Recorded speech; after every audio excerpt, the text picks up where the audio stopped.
What's going on, man? Welcome back to the basement.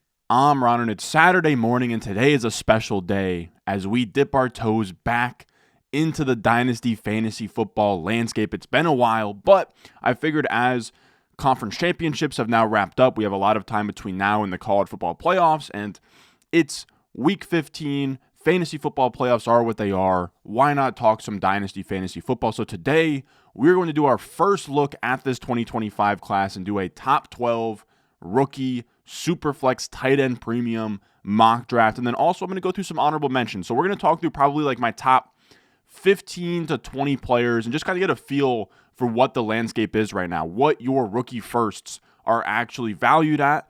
Start to put some players and faces to those picks and just kind of see what to look forward here this offseason. Now, I will say, this is a very, very early look, all right? Super early. We do not have draft capital. We do not have even the full list of who is declaring and who's going back to school. We don't have combine numbers. There is a lot up in the air. So this is just a rough look, our first look at this 2025 rookie class. So without further ado, if you enjoy this video, leave a like, subscribe if you're new. Let's go. Like this froze, ice cold, ice around my body like I'm frozen. She gon' let me. Now, as we get to this tier list, I do want to remind you guys we are sponsored as always by Underdog Fantasy. Make sure you check them out. Use promo code Ron. They'll match your first deposit up to $1,000. You can get a free pick in the pick'em lobby. Jordan Love, higher 0.5 total yards. They got playoff NFL fantasy best ball, which I actually want to try out and stream very soon. They have it all across the board. So make sure you check them out. I have links to that in the description and the comment section down below. But as we get into these players, I will say, I usually have my RS grade model. I haven't run the players through because I don't want to run them through and then have to like do a bunch of adjustments after everyone plays in their CFP and bowl games, because then that opens yourself up to a lot of error. And also, I do want to tweak the model. Like the model it's good and it actually performed well, right? Bo Nix was an elite in the prospect model.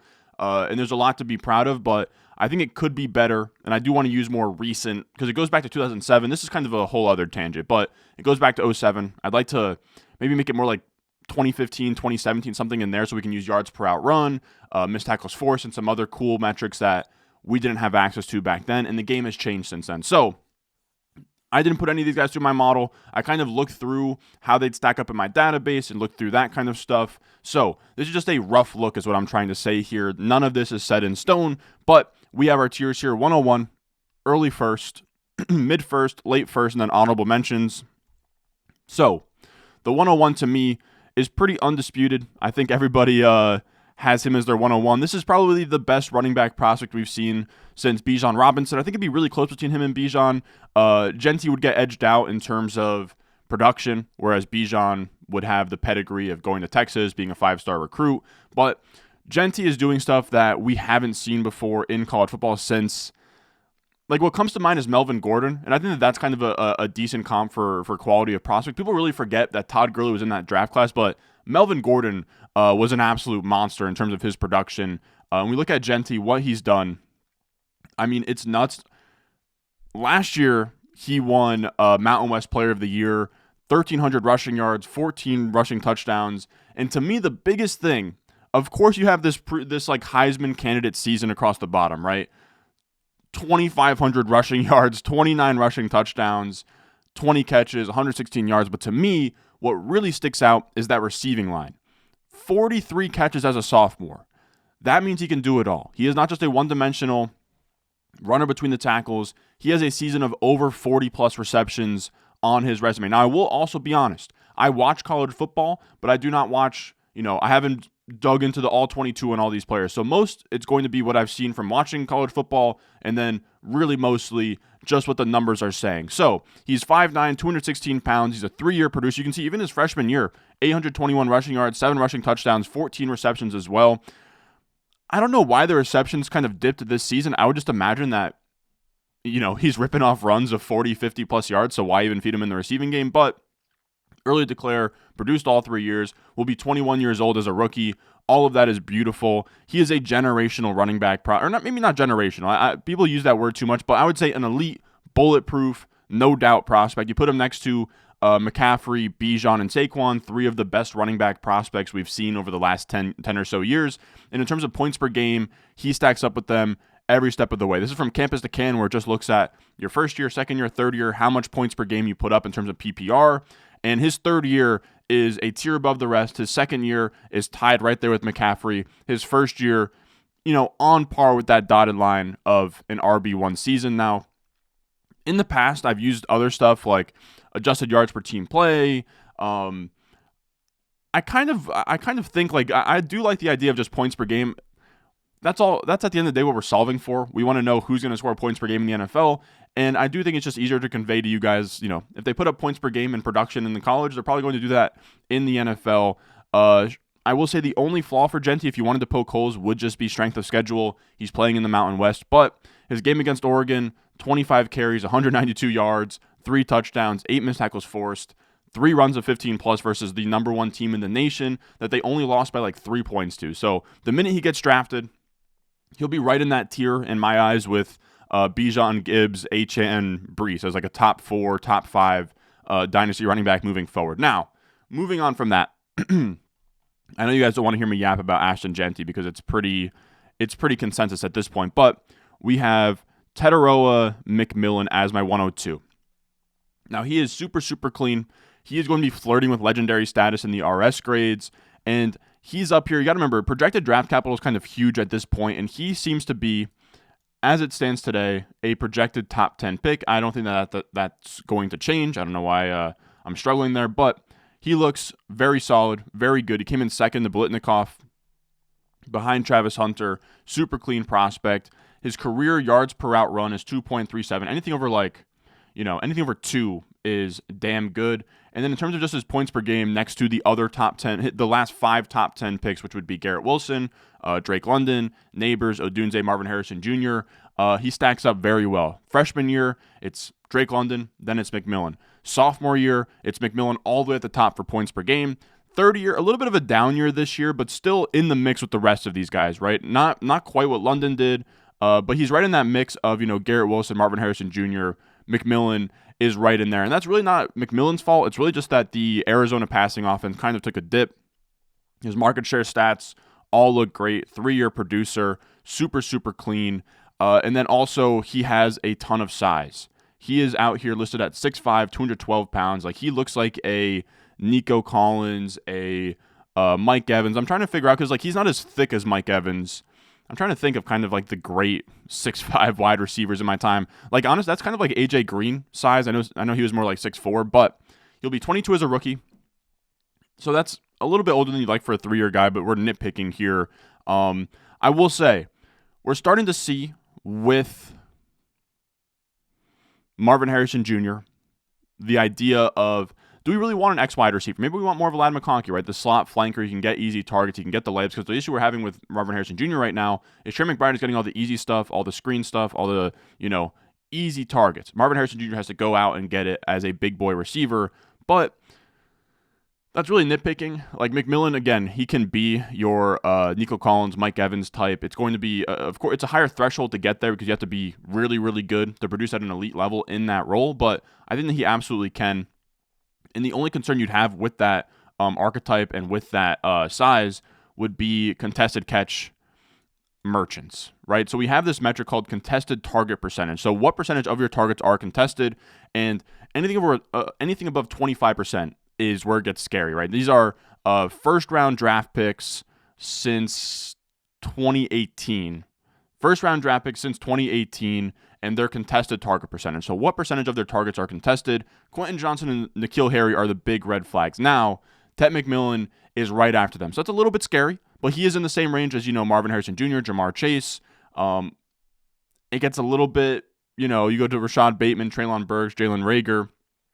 So, you can get to the bottom as well. It's not like the best thing in the world to not be in this range either, right? You got like Henry Ruggs down there as well. Like, it's not a tell-all, be-all stat, but that would be the only concerning part of his profile, is that the percentage of his targets, he is a big contested catch guy, and you don't want to draft the next, N'Keal Harry, JJ Arcega-Whiteside, but I'm not all that concerned. He also seems like a very complete receiver as well, where he has the second most missed tackles forced among all Power 5 wide receivers behind just Luther Burden, who we'll talk about later. But for a guy who's 6'5", being second among all Power 5 receivers in missed tackles forced is pretty nuts. Now, our 103 here in this mock draft, we're going to go with, right, so we went 101 Jeanty, 102 McMillan. We're going to go 103 Cam Ward. Now, I'm actually going to do the quarterbacks together.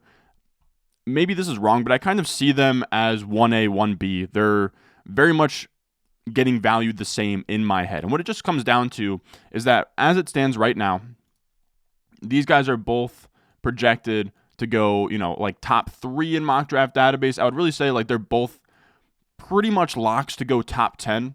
And if we get any quarterbacks with top 10 draft capital, they're going to play. They're going to hold a lot of value. Like we're already seeing right now, Bo Nix has skyrocketed up his value. Jaden Daniels is the 103. Caleb Williams and Drake May are both second-round startup picks right now. Quarterbacks who get drafted highly, they have a wide range of outcomes, right, where Justin Herbert was a late first in his rookie mocks. Like, no one ever really thought that he was going to be well or do all that well. We had, Bryce Young ahead of CJ Stroud.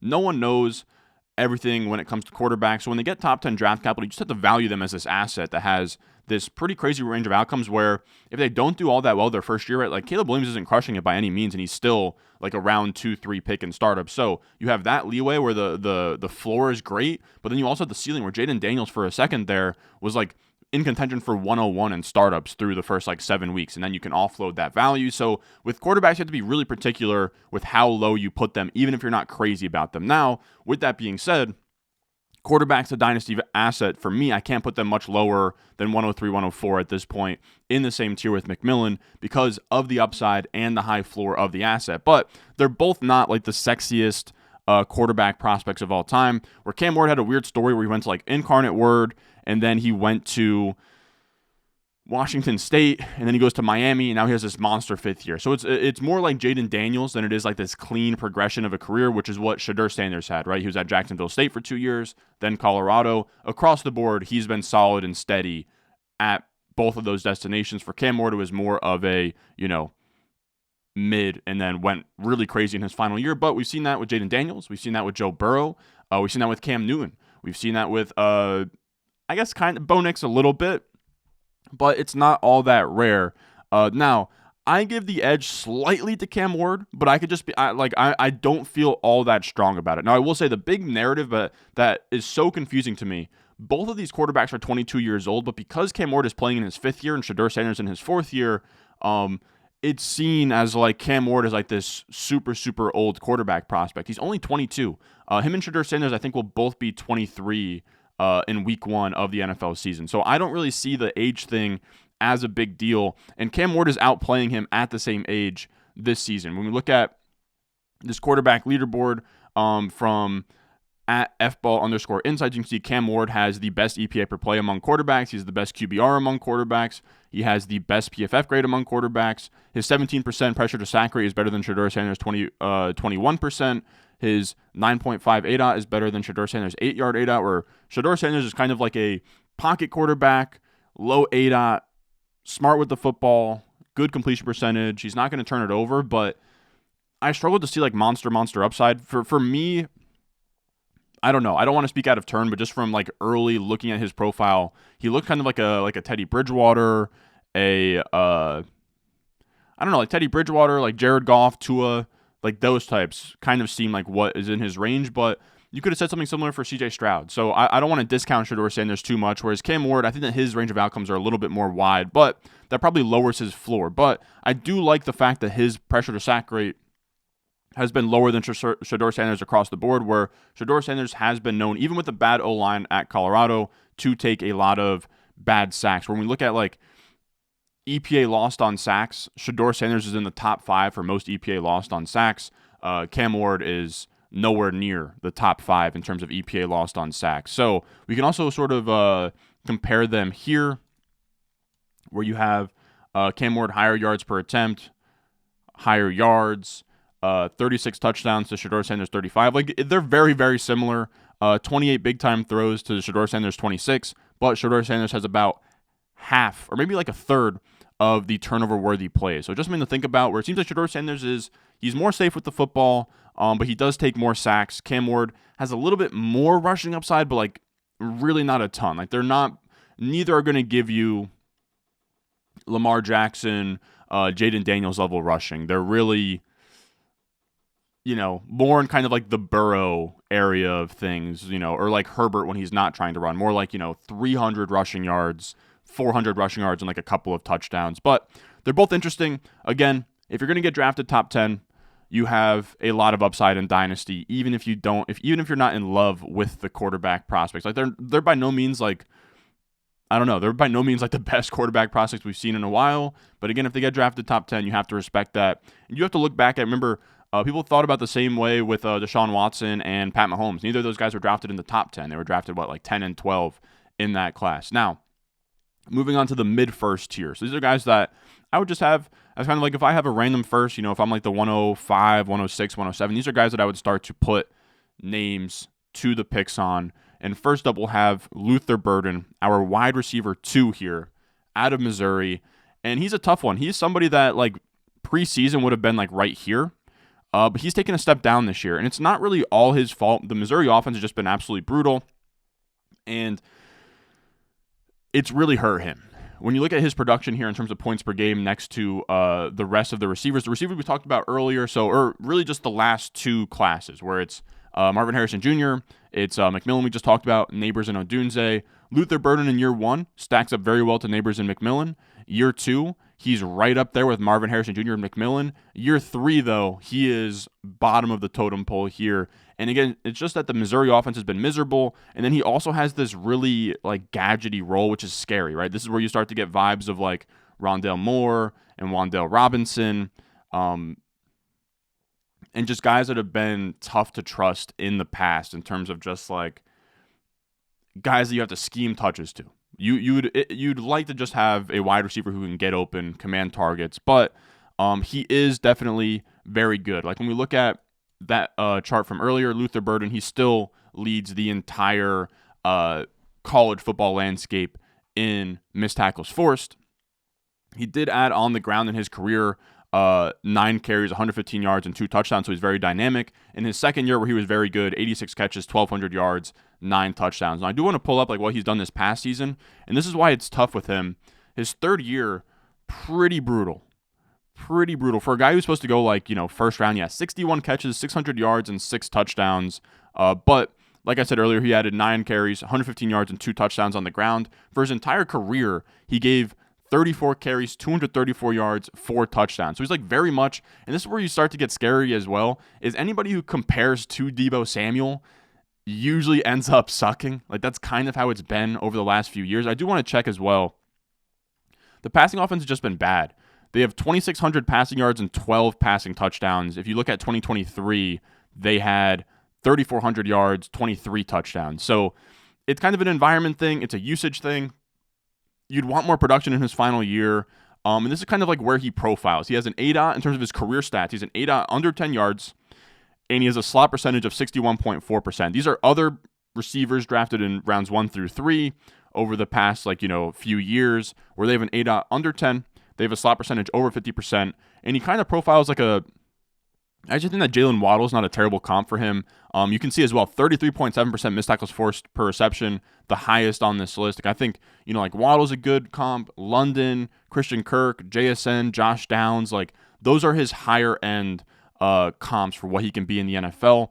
And we'll see. Maybe not higher end. I would call Waddle higher end. And I guess JSN as well, but he's more compact and more of like a running back than JSN. So we'll see where he ends up. He just has his floor is very low to me, where we could be very upset. But I think he also has a high ceiling where coming out, in this past summer, people would have said this is going to be like a Malik Neighbors type player where he's out of the slot, super dynamic. He's going to have a monster year, and then things just didn't work out. Now, our 6th player, 106, this might be a shock to some, is going to be Kaleb Johnson. Now, when it comes to running backs, the first and foremost biggest thing, and I hate to kind of be boring with this, is going to be draft capital. When we look at running backs drafted in my database, I want to say it's going to be like from 07 to 2021.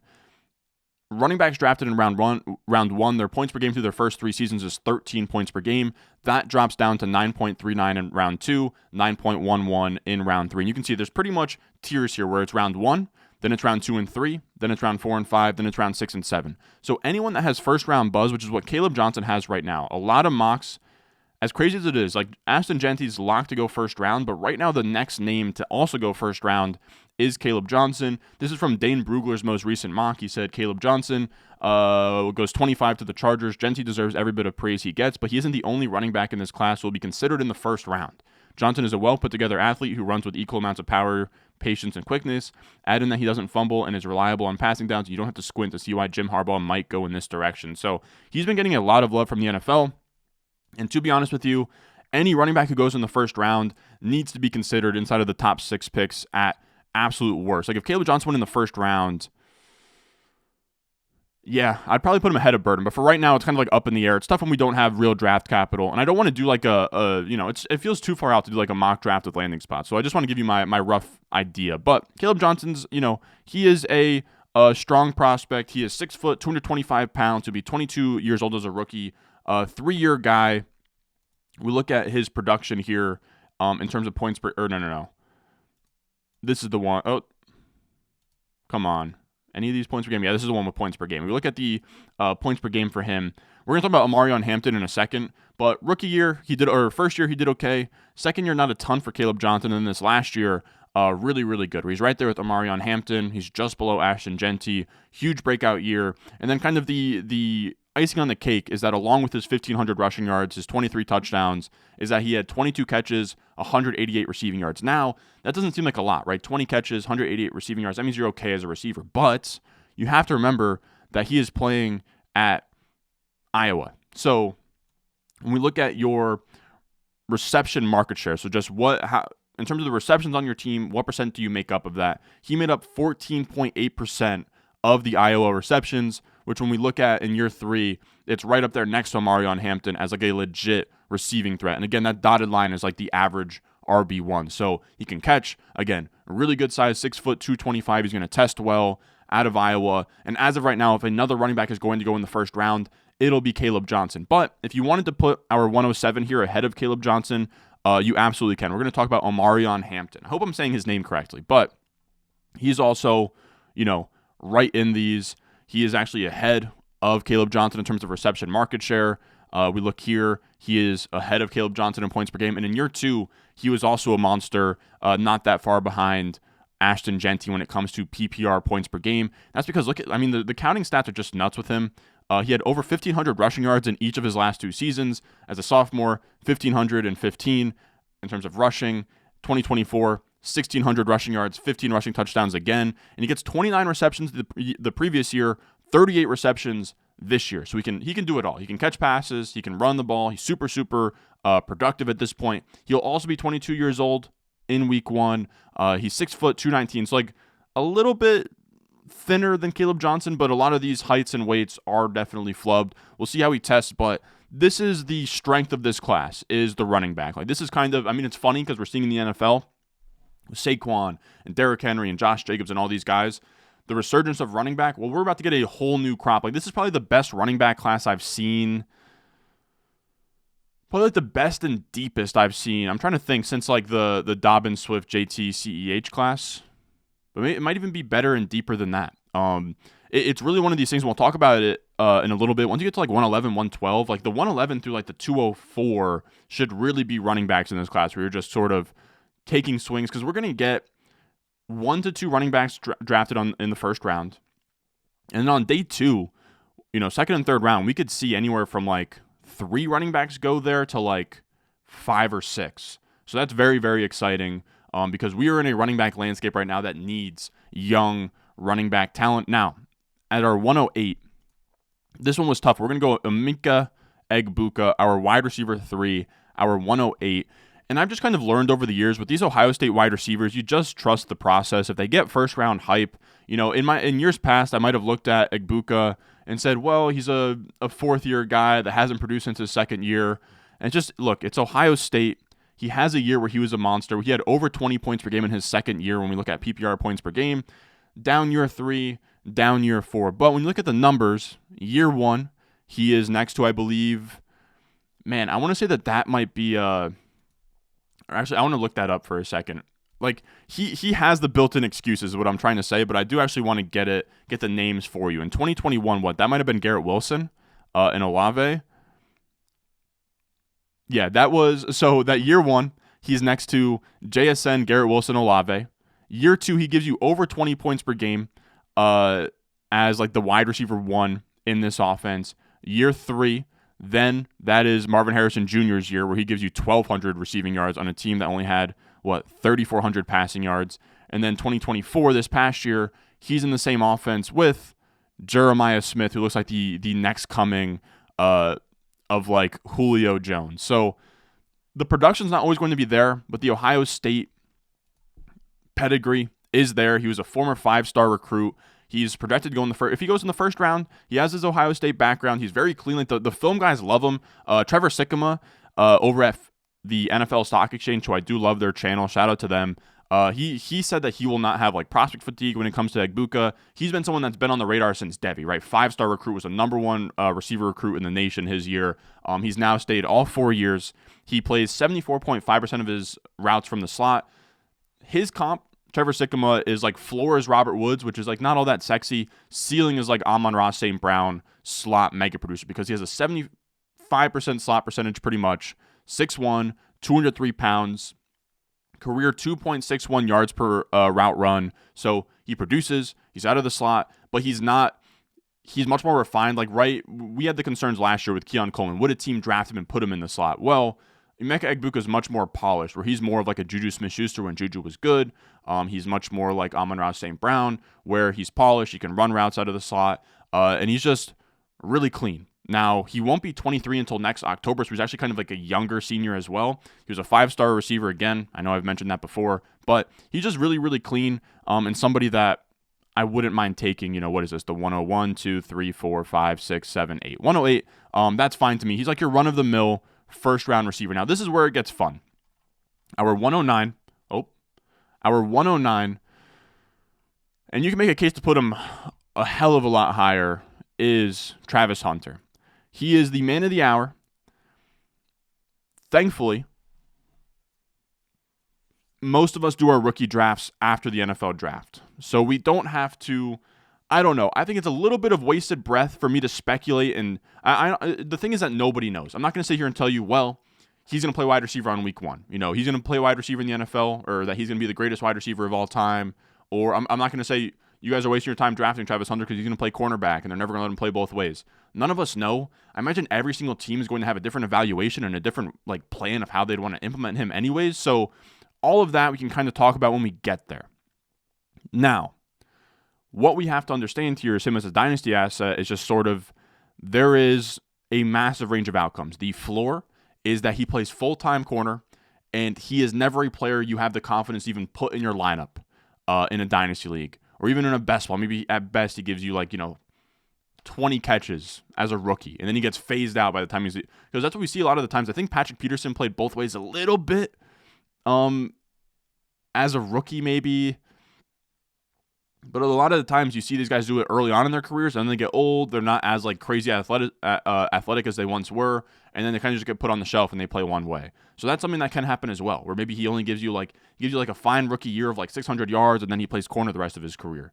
There's a lot that can happen here. Or he can just be wide receiver from day one, say, screw corner. I'm seeing what Jamar Chase is about to make. I saw what Justin Jefferson made, and I want to be a wide receiver. So that's the range of outcomes here. Now, when we talk about Travis Hunter, you are getting someone that is guaranteed to get drafted top 5, top 10. That's already puts him in a really, really good bucket of wide receivers. He is also somebody that is an alien. I truly do think, when it comes to, because I think it's important to note, you cannot just look at his wide receiver stats and say this is what's going to happen or put him into a model. There's a lot more context here. He is playing both sides the entire time. So he's not even 100% on offense, and he is also just a special alien-like player where I truly do think he was the number 1 overall recruit in his class, and now he's winning the Heisman.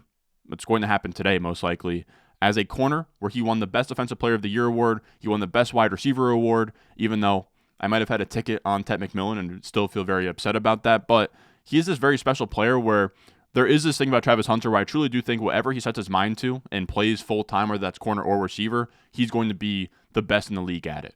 He is just that kind of guy. And when we look at his production, even despite not even playing full-time wide receiver until his third year, his second year still is kind of in that same range of Luther Burden, Egbuka, McMillan in terms of the other receivers in this class. And then he actually has the highest points per game in year 3 among all of these wide receivers. And he played cornerback full-time.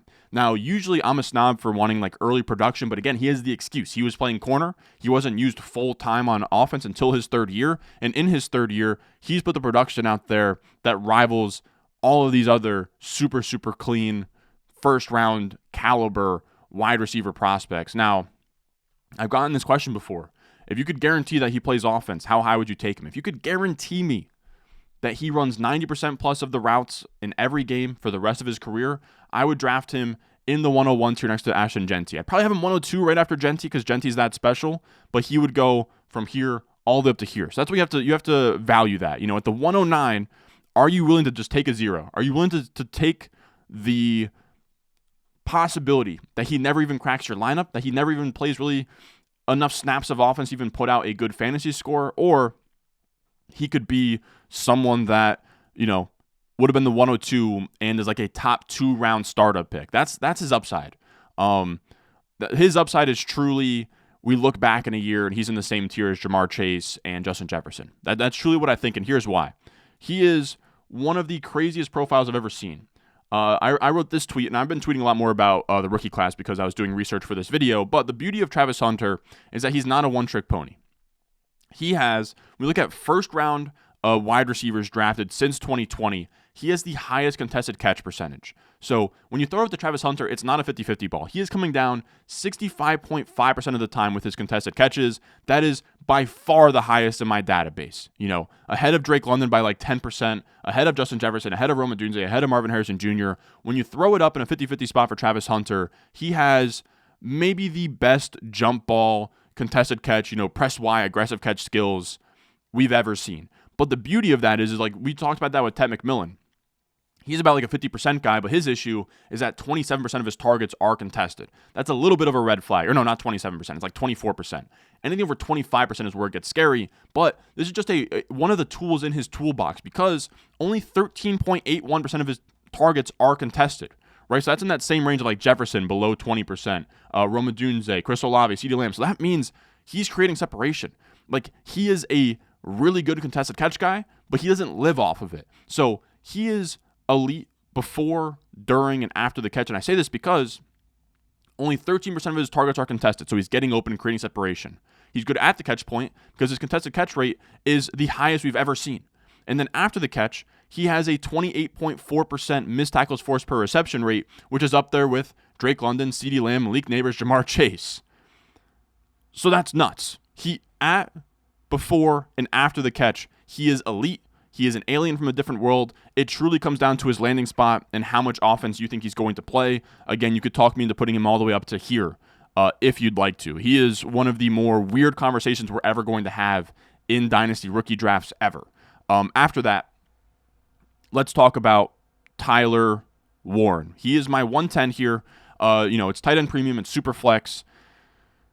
He's really fun. He is a lock to go in the first round. He just won the Mackey Award, and he's one of these guys where he is not your Dalton Kincaid tweener receiving tight end. He is 6'6", 260, can play in line, he can be a real tight end, but he is just like one of the more fun players that I've ever watched in college football. If you guys saw like the USC Penn State game where he like motions to become the center, he snaps it to his quarterback in shotgun, and then he's the receiver down.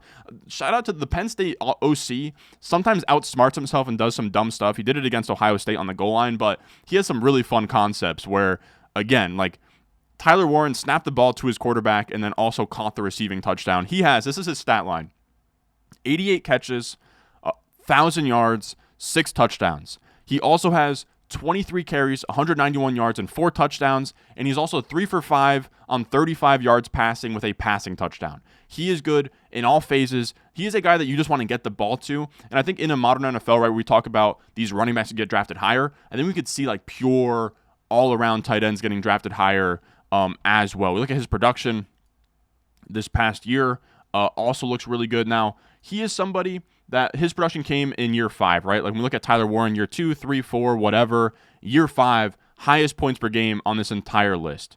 Now, the thing with tight ends is production and when you produce matter way, way less, right? We look at, like, these are just like the top 5 tight ends right now, right? Where it's Bowers, McBride, Kelsey, Kittle. You can see McBride didn't produce until year 4. George Kittle really never produced. And then Travis Kelce's best year came in year 5. So to anyone out there saying, oh, well, Tyler Warren's only producing as a super senior, tight ends are not wide receivers. Early production is cool, right? Brock Bowers had early production, but so did Eric Ebron, and like so did Noah Fant, and so did OJ Howard. At tight end doesn't really matter. You want 1 year of peak production, and you want athleticism, and you want draft capital. With Tyler Warren, we haven't seen him test yet. We hope that he tests well, but he's a really fun player. I think shout out to @FantasyKosh here. He has been kind of like the guy I've seen most loud on Tyler Warren on my timeline. He put some really good stats here where Tyler Warren was involved in 22% of Penn State's offensive touchdowns this year. Brock Bowers' career high was 21%. Now, this is not saying Tyler Warren is better than Brock Bowers. Just to put in perspective how good this season has been. Ashton Jeanty is 0.39 missed tackles forced per attempt. Tyler Warren, 0.38. Tyler Warren, 2024 first downs per out run, 0.17. Neighbors was 0.16. Brock Bowers was 0.13. So in terms of what he's doing this season, it's truly a monstrous year for a tight end. Now, our 111 is going to be from the same school. And this is me calling my shot. Again, it's a super stacked running back class, all right? We're going to talk about them in a little bit. You got Quinshon Judkins. You got Trevion Henderson. You got Ollie Gordon, kind of post-hype sleeper. You got Jordan James out of Oregon. You got Jonah Coleman. And I'm not even listing, like, there's going to be so many day 2 candidates. Like, I'll just look them up in terms of guys. I'm just going to list them off the top of my head of guys that I think could go on day 2, right? So, again, this guy we're going to talk about, Nick Singleton. You have Nick Singleton. You have Quinshon Judkins, Trevion Henderson, Ollie Gordon, Dylan Sampson, people love.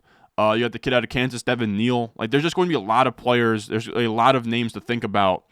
Jordan James, like I said. RJ Harvey out of UCF has had a monster year. You have the kid out of Michigan, Mullings as well. People absolutely love. Devi Darling, Rocket Sanders out of Arkansas or out of South Carolina. He transferred from Arkansas.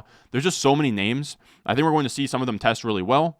Some of them get through the process really well. And again, if we see Jeanty round 1, maybe one other running back go round 1. In terms of like day 2, I put the over under at like what? 1, 2, 3, 4. I'd put the over under at like 5, anywhere from 4.5 to 5.5 for running backs taken on day 2, which would be the most. I don't know. It'd be the most in a while. All right. So with Nick Singleton, I'm kind of calling my shot. I think most people will have the Ohio State running backs ahead of Nick Singleton, and here's why I like Nick Singleton. I think he's going to get drafted highly as somebody that is a previous 5-star recruit, and this is what I love about him is he is 226 pounds, 6 foot, 5-star recruit out of Penn State. He is going to blaze the combine. This is from the what is this thing called? It's the Freaks list. I do want to credit the guy. He does this every year. Bruce Feldman. Bruce Feldman does a Freaks list every year on the best athletes in the nation. This is what he said about Nick Singleton. After a huge debut freshman season, 1,061 rushing yards, 6.8 yards per carry, Singleton gained 752 yards in a 4.4 yard per carry season in 2023. He became a bigger weapon as a receiver, catching 26 passes for 308 yards. Expect Singleton and the Penn State offense to become more potent with former Kansas offensive coordinator Andy Koltanecki taking over. And that's the guy who's been scheming up Tyler Warren passing touchdowns. He's been really fun. This offseason, the 228-pound Singleton hit 23.6 miles per hour on the GPS and trimmed his 40 time from 4.39 to 4.35. His shuttle time stayed at 4.18. His broad jump improved to 10.1. His power clean went up to 390. His 655-pound squat bumped Penn State great Saquon Barkley off of the top spot as the program's record holder for running backs.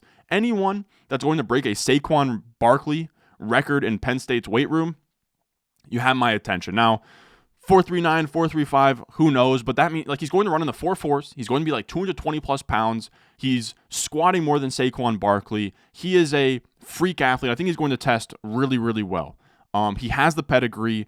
And as crazy as it's going to sound, I think just because Saquon's doing so well, I think that that's going to carry the Penn State brand a little bit. I really do think this is someone who's going to get drafted on day 2. He's going to crush the combine. He's going to get a lot of steam from the Dynasty community to the point where we see him in this late first area and maybe even in this like Hampton, Kaleb Johnson tier as well. He won't turn 21 until January. And we look at his stats. They're not amazing in terms of production here. When you look at what he's done. Do I not have it here? Hold on. Let me pull this up. His counting stats aren't amazing, but it's because he's been splitting. Or actually, no, we'll just show his points per game here. His counting stats aren't amazing, right? You look at his points per, or no. God damn it. Hold on, let me pull this up. When you look at just like his counting stats, he had 1,000 rushing yards. Yeah, there we go. He had 1,000 rushing yards as a true freshman, which, isn't great to have that as your best season so far. Like, that's kind of the issue with him, is he had 1,000 rushing yards as a true freshman, 5-star guy, bursts onto the scene. Then, huge down year in year 2, just 752 rushing yards, but the receiving total of 26 for 308 is nice. And then this past year, 838 rushing yards, 335 receiving yards, not great. But all 3 years he's had over 1,000 yards from scrimmage. All 3 years he's had over 10 touchdowns from scrimmage. And he's been splitting the backfield with another recruit who was a 4-star, Quinshon Allen. He's not going to go day 2, but he'll probably be like a day 3 guy, or he might stay at Penn State and be like the main guy and then get drafted, kind of like Miles Sanders did with Saquon.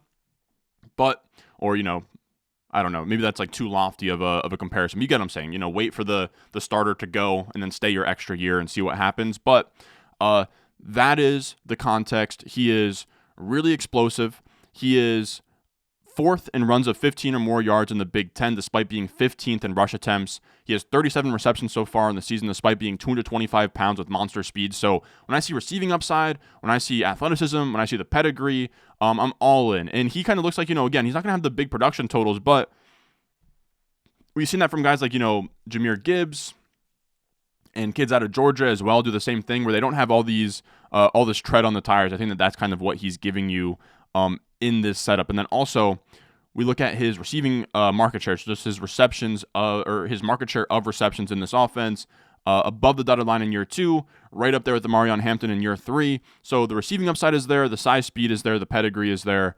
I really like him. So our last player in this mock draft are 112, right? We go Jeanty 101, McMillan 102, Ward 103, Sanders 104, Burden 105, Johnson 106, Hampton 107, Egbuka 108, Hunter 109, Warren 110, Singleton 111. We go Quinshon Judkins as our 112 here to finish out the mock draft. And he is somebody that peaked early. We look at his points per game, again in PPR, as a freshman. He put up over 20 points per game in the SEC. He set SEC records with over 1,500 rushing yards, 16 rushing touchdowns in the SEC.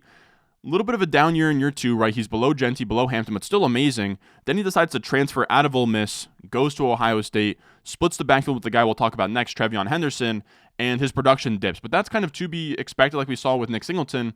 But instead of being efficient, Singleton has 6.4 yards per carry, has kind of been the more efficient side of the dual-headed backfield with Quinshon Allen. Judkins has been the opposite, 5.5 yards per carry. He has gotten more touches and more carries than Trevion Henderson, but he's been less efficient. Just not really a monster year, just 914 yards from scrimmage, 9 touchdowns. He's been okay, but he's, again, somebody you kind of have to scout through the lens or look at through the lens of he was splitting a backfield. NFL teams will love him. I think he'll test well. The receiving upside hasn't been amazing. I don't think that he ever had a reception market share that was all that high, right? When we look at this year with Trevion Henderson in the mix, market share of receptions, year 1, okay. Year 2, a little better. Year 3, dip down. So that's like a little bit of the concern, is that he never really caught a ton of passes. He just had production as a runner. But teams are going to love him because he has the Ohio State brand on him. And because of that, he is probably the most likely guy to get drafted on day 2 as we get to this point. And then same thing with Trevion Henderson in our honorable mentions. He's up there as well. He's in a weird spot where he's a 4-year guy, monster freshman year. Like his freshman year, he was amazing. Like I do want to find his stats. Like this is a true freshman at Ohio State. Like the best freshman season we've seen since like I can't remember if it was like Dobbins who had a monster freshman season or if it was Zeke Elliott, but he had 1,200 rushing yards at 6.8 yards per carry, 15 rushing touchdowns, 27 catches, 312 yards. So that'll play as a freshman at Ohio State. Then he kind of got hurt in his second year. Third year, a little bit of a bounce back, but never really returned back to that freshman year. But again, they kind of wanted to take the load on him this year, or off of him this year with Judkins, split the backfield. But he has a similar concern where he's never caught a ton of passes, but he did have 27 catches as a true freshman, so he can definitely catch passes as well. He's been more explosive than Judkins this year, and he's more of a pass catcher than Judkins. He's just a little bit smaller and a little bit older. Would be his biggest hangups. Now, the rest of these honorable mentions I do want to talk through are Drew Aller, who would have a case for QB1 if he got enough buzz to go in the top 10, right? With quarterbacks, draft capital is everything. If a quarterback gets drafted in the top 10, he's going to get 20 games to start NFL football. If a guy gets drafted in the second round, he could never start a game. So that's kind of what we have to weigh there. And with Drew Aller, his like metrics are great. I don't know why he doesn't have more buzz. He looks very, like when you watch him play, he had this game against Oregon in the Big Ten Championship. He looked really, really good where he had some boneheaded mistakes, but he also had some like really big boy throws, sitting in the pocket, throwing across the middle. We look here, him versus Shedeur. And this is not saying Drew Aller over Shedeur. This is just saying they're much closer than the NFL draft complex would have you believe. Aller, better QBR, better EPA per play, way lower pressure to sack rate. That's the biggest thing with him is his pressure to sack rate 10.7%, and then he also scrambles and rushes more than Shedeur Sanders and more than Cam Ward. So he's a better rushing threat. He has a monster arm. He was a 5-star recruit out of Penn State. I don't know why he doesn't have any hype. My expectation will be he could really see himself launched into the top 10 in this college football playoffs, or if he doesn't get that, he could just come back for another year, and we talk about him next year with like Arch Manning and stuff. But he is really good, just 20 years old. Somebody that I would have, if you told me that he was getting drafted in the top 10, I would have him, in this mix, maybe even QB1. That's how much I like Drew Aller. Then we have Jalen Milroe. He's more of like he's more of a loose cannon, like Anthony Richardson type of guy where he is just a monster athlete. I want to say because of the Oklahoma loss and because he's not going to be in the CFP that he'll probably go back to school. But if he was to declare and if he was to go in the first round, I would really like him. We look here at kind of these metrics from F-Ball Insights. You can see, good PFF grade, good QBR, pressure to sack rate 17% is the big one for him. Before this season, his career pressure to sack rate was like 30%. Pressure to sack rate, I've mentioned it on this video, but it's just what percentage of your pressures turn into sacks. We want guys who are good at avoiding sacks. Anything above like 23, 24% is really concerning. Anything below that's good. And Jalen Milroe heading into this year had like a 30% P2S, like really, really concerning stuff. He's gotten that down to 17% this year, which has been super impressive. He's a monster in terms of like just running the football, monster arm. Again, really close to an Anthony Richardson type guy. It's just a matter of if he'll get drafted high enough for that to matter. I think that he'll probably end up going back to school, but I did want to mention him here just in case he does declare and if he does get top 10 type of buzz. And then we can talk about the two tight ends. Colston Loveland, pretty much a lock to go in the first round. You could easily talk me into putting him somewhere in here, whatever, like somewhere in this tier, but I have him in honorable mentions for now. And I will say the honorable mentions aren't ordered in any way. It's just running back, quarterbacks, and then we'll talk about tight ends here. Loveland, he's really good as just like a receiving tight end for Michigan. And then Harold Fannin Jr., who to me, I'm fine with Tyler Warren winning the award for best tight end, but Harold Fannin's stats, maybe the greatest tight end season of all time. He had 100 catches, 1,342 receiving yards, and 9 receiving touchdowns, which is just like, I don't know that I've ever seen a tight end hit 1,300 plus receiving yards. I know he's at Bowling Green. I get it, lower competition, but that is just bonkers. I will say, I think that he did play. I want to see if he played a Power 5 team.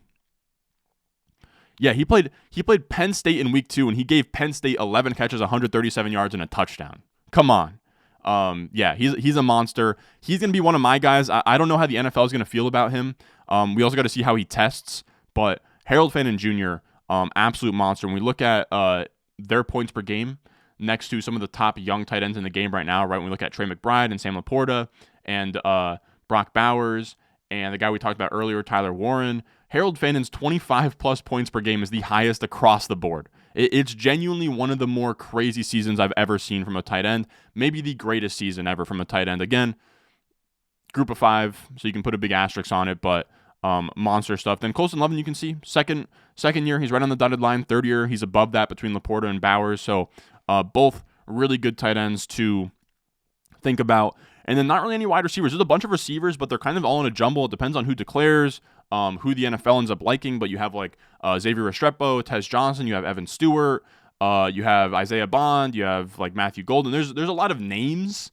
It's really deep with names, but none of them are super, super high end when it comes to the receivers. You have Alec Ayonomor or whatever. Did I say Trey Harris? You have Torrey Horton out of Colorado State. There's a bunch of guys at wide receiver, but none that stuck out as like honorable mentions I wanted to stamp my name on. Yeah, I'm looking here.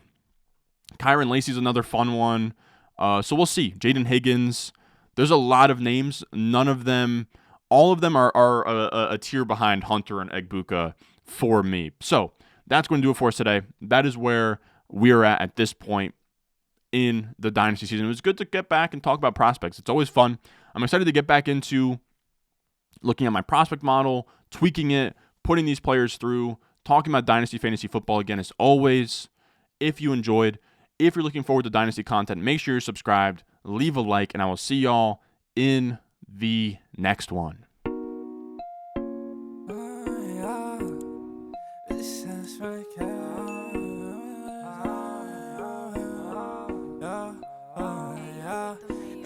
Stones, like this froze, ice cold, oh, ice around.